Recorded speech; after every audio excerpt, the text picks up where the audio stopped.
Hi ha alguna cosa aquí baix. És en Gollum. En Gollum?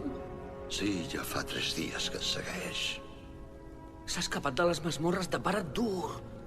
S'ha escapat o l'han deixat anar?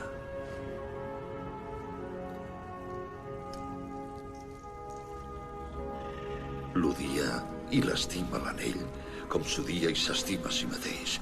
No se'n podrà alliberar mai d'aquesta dependència de l'anell. Llàstima que en Bilbo no el matés quan va poder. Llàstima? És justament la llàstima el que el va aturar. Hi ha molts vius que mereixen la mort, i alguns que han mort mereixien viure. Et veus capaç de concedir-los-hi?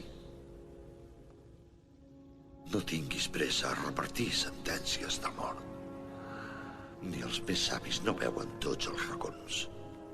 El cor em diu que abans no s'acabi tot això, en Gollum encara hi jugarà un paper important. Per bé o per mal. La llàstima d'en Bilbo pot decidir el destí de molts.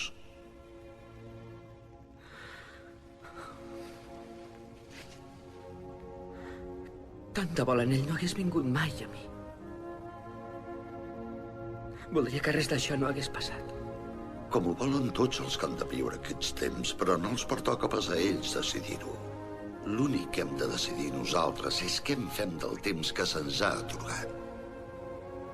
Hi ha altres forces en joc en aquest món, a part de la voluntat del mal. El destí d'en Bilbo era trobar l'anell, i si és així, tu també estaves predestinat a tenir-lo. Això és un pensament reconfortant.